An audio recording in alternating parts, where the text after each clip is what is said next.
अल्लाह रब्बुल इज़्ज़त ने महबूब पाक सल्लल्लाहु ताला अलैहि वसल्लम की सूरत में हमारे ऊपर एहसान फरमाया है। एहसान किन पर है? मोमिनों पर। किन पर है? मोमिनों पर। तो जो नस्ली बंदा होता है ना, वो एहसान फरामोश नहीं होता। हल जज़ाउल एहसान इल्लल एहसान के तहत एहसान का बदला एहसान की सूरत में ही देता है। हम एहसान तो बदले में नहीं कर सकते, लेकिन उस एहसान का शुक्र तो अदा कर सकते हैं। और उस शुक्र की ही ये सूरतें हैं कि गली गली नगर नगर मेरे आका सल्लल्लाहु ताला अलैहि वसल्लम की आमद के चर्चे हो रहे हैं, और हर बंदा अपनी कोशिश के मुताबिक, अपनी इस्तिताअत के मुताबिक नबी पाक सल्लल्लाहु ताला अलैहि वसल्लम की आमद की खुशी कर रहा है। और ये हुजूर का मिलाद मनाना ये कोई 200-300 साल पहले की बात नहीं, बल्कि ये सहाबा किराम रिदवानुल्लाहि ताला अलैहिम अजमाइन की सुन्नत है। सुनन नसाई की एक हदीस पाक है, सहाबा किराम रिदवानुल्लाहि ताला अलैहिम अजमाइन हल्का बनाकर बैठे थे। इस दौरान इमामुल अंबिया सल्लल्लाहु ताला अलैहि वसल्लम अपने हुजरा मुबारक से बाहर तशरीफ़ लाते हैं और आकर पूछते हैं, क्या मेरे प्यारे साहबा बताओ तुम किस मकसद के लिए बैठे? उन्होंने अर्ज़ की, या रसूलल्लाह अलैहि वसल्लम जलसना नदउल्लाह व नहमदुहु अला मा हदाना लिदीनिही व मन्ना अलैना बिका।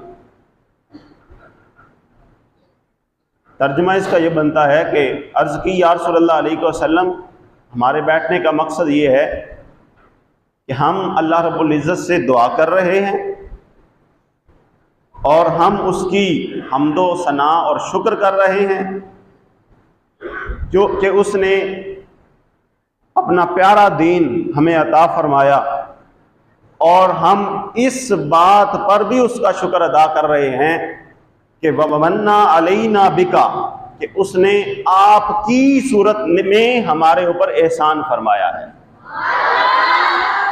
अल्लाह रब्बुल इज़्ज़त ने आपकी सूरत में हमारे ऊपर एहसान फरमाया है। अब अगली बात सुनिए, जब हुजूर अलैहिस्सलाम ने जुमला सुना तो फरमाया, क्या इस पर कसम देते हो? क्या इस पर कसम देते हो? अर्ज़ की, या रसूलल्लाह अलैहि वसल्लम हम कसम उठाकर कहते हैं हम इसी मकसद के लिए बैठे थे कि आपकी सूरत में अल्लाह रब्बुल इज़्ज़त ने हमारे ऊपर जो एहसान फरमाया है, हम उसी एहसान के बदले में उस रब का शुक्र अदा कर रहे थे।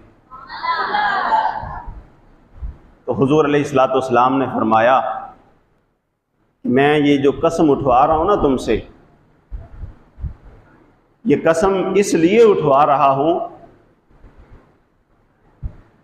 इसलिए नहीं उठवा रहा कि मुझे तुम पर किसी किस्म का कोई शक है, बल्कि मैं इसलिए ये कसम उठवा रहा हूं कि जब मैं हुजरे में बैठा था और तुम बाहर बैठकर ये काम कर रहे थे, तो हजरत जिब्रील अमीन अलैहिस्सलाम को अल्लाह रब्बुल इज़्ज़त ने मेरे पास भेजा, और जिब्रील अमीन आकर कहते हैं कि या रसूलल्लाह अलैहि वसल्लम, बाहर आपके सहाबा जो काम कर रहे हैं, अल्लाह रब्बुल इज़्ज़त इस काम पर फरिश्तों में इन पर फख्र फरमा रहा है। तो आप इसे अंदाजा लगा सकते हैं कि नबी पाक सल्लल्लाहु ताला अलैहि वसल्लम का जिक्र करना ये सिर्फ अपने सीने को रोशन करना नहीं, ये बरक़ात भी इसके साथ साथ हैं। अपने ईमान को नबी पाक सल्लल्लाहु अलैहि वसल्लम के जिक्र के साथ तरोताज़ा करना, ये बरक़ात भी हैं। लेकिन सबसे बड़ा एजाज ये है कि रब ताला मिलाद करने वालों का जिक्र अपने फरिश्तों में बैठकर फख्र के साथ करता है। एक और हदीस पाक, उसका मफ़हूम हजरत आमिर अंसारी रज़ियल्लाहु ताला अन्हु, नबी पाक सल्लल्लाहु ताला अलैहि वसल्लम एक मरतबा इनके घर गए, और ये बड़ी खुशकिस्मती की बात होती है कि इमामुल अंबिया सल्लल्लाहु अलैहि वसल्लम किसके यहाँ चले जाएं। हज़रत ख्वाजा ग़ुलाम फ़रीद कोट मिठन वाली सरकार जब मदीना पाक गए तो वापसी पर वहाँ से रुखसत होने लगे तो रज़ा रसूल पर हाज़िर होकर 10 बस्ता अर्ज़ करते हैं कि या रसूल अल्लाह अलैहि वसल्लम, आपके दर पर हाज़िर हुआ, मुझे बख्शिश की खैरात मिली, रहमत की खैरात मिली, जो मांगा था या रसूल अल्लाह आपके दर से वो भी मिला और जो नहीं था मांगा वो भी आपने अता फरमा दिया। लेकिन अब जाते हुए मेरी एक ख्वाहिश है और वो ख्वाहिश ये है कि या रसूल अल्लाह अलैहि वसल्लम, जिस तरह आपकी सुन्नत है कि आप किसी के यहाँ जब मेहमान बनकर जाते हैं तो फिर वापसी पर मेज़बान को दावत देकर आते थे कि कभी हमारे भी मेहमान बनो, तो या रसूलुल्लाह अलैहि वसल्लम आपकी सुन्नत पर अमल करते हुए अब इस गुलाम की भी ख्वाहिश है कि हुजूर, जिस तरह मैं आपके दर पर हाजिर हुआ, आपका मेहमान बना, आपने मेरी कमाल मेजबानी फरमाई, मैं अब आपको दावत देता हूं कभी मेरे घर भी तशरीफ लाए ना। और फिर आपने अपने अंदाज में कहा, आप मचल जाएंगे, आप कहते हैं एक बारी लंघ गया तू साड़ी जाते, आका दारियां करे सामे सिक्का लहा के, और फुल पान मिसरी इलायचियां मंगेसा, इतर गुलाबा थी मलमल दुवेसा, और सोना कंगी करेसा अते मेहंदी लवेसा ते कोल बहेसा बंदड़ा बना के। तो हुजूर ने फिर करम भी फरमाया। ये बड़ी खुशकिस्मती की बात होती है कि हुजूर किसी के हाथ तशरीफ ले जाएं। हजरत आमिर अंसारी रजी अल्लाह ताला अन्हु के घर गए और दरवाजे पर जब आप पहुंचे तो अंदर से कुछ आवाजें आ रही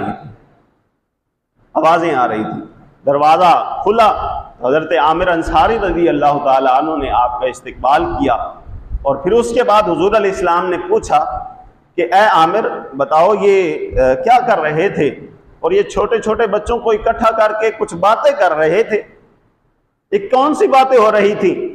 तो हजरत आमिर अंसारी रज़ी अल्लाह ताला अन्हु कहने लगे, या रसूलल्लाह अलैहि वसल्लम, अल्लाह रब्बुल इज़्ज़त ने आपकी सूरत में हमारे ऊपर जो एहसान फरमाया, या रसूलल्लाह अलैहि वसल्लम, आपकी वजह से हमें ईमान मिला, हमें कुरान मिला, हमें रब रहमान मिला, तो हम इस नेमत का शुक्र अदा कर रहे थे। बच्चों को इकट्ठा करके ये सारा जिक्र करने का मकसद ये था कि नई नस्ल को ये पैगाम देना था कि आने वालों भूल न जाना, नबी कायनात की वो अजीम हस्ती है कि जिसके आने की वजह से हर जमाने को इज्जतें मिली हैं और हर मखलूक को इज्जत मिली है। माँ को इज्जत मिली, बाप को इज्जत मिली और बेटियों को भी इज्जतों का ताज पहना दिया गया है। या रसूलल्लाह, हम तो इस मकसद के लिए बैठे थे। अच्छा, अब अगला एजाज क्या है मिलाद मुस्तफ़ा मनाने वालों के लिए, वो भी समाअत कीजिए।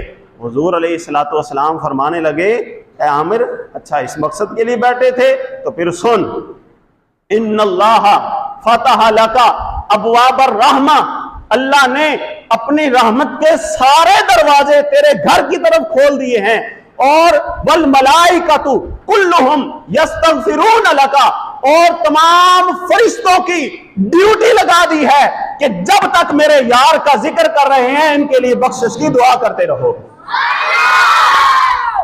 आप इससे अंदाजा लगा सकते हैं कि एक तो मिलाद मुस्तफ़ा सल्लल्लाहु ताला अलैहि वसल्लम से हमारे ईमान ताजा होते हैं, दूसरा इस हदीस पाक की रोशनी में रब ताला रहमत के दरवाजे उन बंदों की तरफ खोल देता है जो हुजूर का जिक्र करते हैं, और तीसरा एजाज उनको ये मिलता है कि अल्लाह ताला के फरिश्ते नूरी मखलूक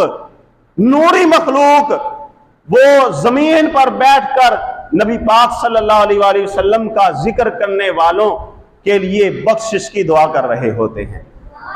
एक और असर इस हवाले से, हजरत इमाम जलालुद्दीन सुयूती रहमतुल्लाह ताला अलैह अपनी किताब अल-हावी लिल फतावा, उसके अंदर ये वाकया जिक्र फरमाते हैं। आप एक साहिबे कश्फ वली भी थे। हजरत इमाम जलालुद्दीन सुयूती वो हस्ती हैं, बाइख्तिलाफ रिवायात 70 से लेकर 75 तक के कौल आए कि इन्होंने जागते हुए नबी पाक सल्लल्लाहु अलैहि वसल्लम का दीदार किया है। ये हजरत इमाम जलालुद्दीन सुयूती साहिबे कश्फ थे। आपका गुजर एक कब्रिस्तान से हुआ, आपने कश्फ की नजर से जब देखा कि वो सारी कब्रें जो है ना वो अंदर से रोशन है, तारीक नहीं है, तो आप बड़े हैरान हुए कि ये बड़े नेक लोग थे कि जिनकी सारी की सारी कब्रें जो हैं वो रोशन हैं, लेकिन एक कब्र के ऊपर जब आपकी नजर पड़ी तो वो सबसे ज्यादा रोशन थी। आप जब आगे गए तो उसकी कब्र पर जाकर खड़े हुए और आपने कश्फ की नजर से अंदर देखना चाहा कि ये कौन खुशकिस्मत है, लेकिन जब देखना चाहा तो अंदर से नूर इतना था कि अंदर बैठा हुआ बंदा जो है वो नजर नहीं आ रहा। तो हजरत इमाम जलालुद्दीन सुयूती रहमतुल्लाह ताला अलैह बड़े हैरान हुए कि ये बंदा कौन है। थोड़ी देर बाद वो नूर थोड़ा सा कम हुआ तो अंदर से वो नजर आना शुरू हुआ। तो हजरत इमाम जलालुद्दीन सुयूती रहमतुल्लाह ताला अलैह उस बंदे से फरमाने लगे कि मियाँ ये सारी कब्रें रोशन है, लेकिन तेरी ये कब्र इतनी ज्यादा रोशन क्यों है? तो उसने कहा कि मेरी कब्र भी रोशन है और ये सारा कब्रस्तान ये रोशन है। इसकी वजह यह है कि गुलामी मुस्तफ़ा ला इलाहा इल्लल्लाह मुहम्मद रसूलुल्लाह जो कलमा हमने पढ़ा था, हमने उसके साथ वफा की थी।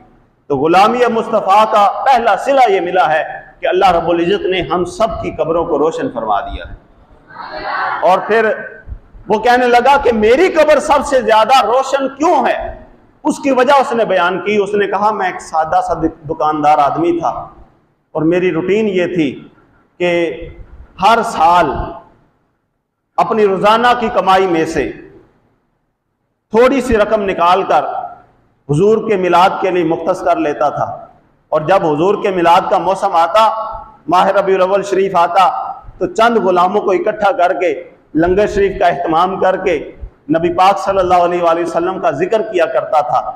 अब हुआ यह है कि जब कब्र में आया हूं, कब्र में आया हूं, तो उस अमल का मुझे सिला यह मिला है कि जब हुजूर अलैहिस्सलाम के बारे में पूछा गया कि बता इनके बारे में क्या कहा करता था, तो इससे पहले कि मैं अपनी जुबान से कहता कि ये वो इमामुल अंबिया हैं कि जिनका जिक्र मैं दुनिया में किया करता था, मेरे बोलने से पहले खुद हुजूर अलैहिस्सलाम बोले, फरमाया कि फरिश्तों तुम इससे ना पूछो कि ये कौन है, आज मोहम्मद अरबी खुद बताएगा कि कौन सा गुलाम कब्र में आ गया है।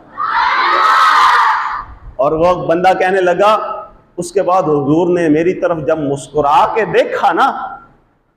के देखा तो नबी पाक सल्लल्लाहु अलैहि वसल्लम के दंदाने मुबारक से जो नूर निकला था, उस तबस्सुम की खैरात ये है कि सारी कब्रें रोशन है। अल्लाह रब्बुल इज़्ज़त ने उस तबस्सुम की वजह से, उस नूर की वजह से मेरी कब्र को इन तमाम कब्रों से रोशन फरमा दिया। मिलाद मुस्तफ़ा की ये है बरक़ात। अगर कोई नबी पाक सल्लल्लाहु अलैहि वसल्लम का मिलाद मनाता है तो उसको रब्बे कायनात की तरफ से इस तरह के फिर एजाज़ात अता फरमा दिए जाते हैं, उसकी कब्र भी रोशन हो जाती है। तो मिलाद ये बात ज़हन में रखें कि बड़ा सा पंडाल सजाना और फिर साउंड सिस्टम खुला उसका इंतज़ाम करना, बड़े बड़े उलमा को बुलाना, खुतबा को बुलाना, नात खानों को बुलाना, मिलाद सिर्फ इस चीज का नाम नहीं। जितना आसान तरीके से कर सकते हैं कर लें, लेकिन जिसकी जितनी इस्तिताअत है, आप दो दोस्त बैठकर हुजूर सल्लल्लाहु ताला अलैहि वसल्लम की जात पर मिलकर दुरूद शरीफ पढ़ लें, यह भी हुजूर का मिलाद है। आप हुजूर सल्लल्लाहु अलैहि वसल्लम की बारगाह में नात शरीफ का नजराना अकीदत पेश कर दें, यह भी मिलाद है।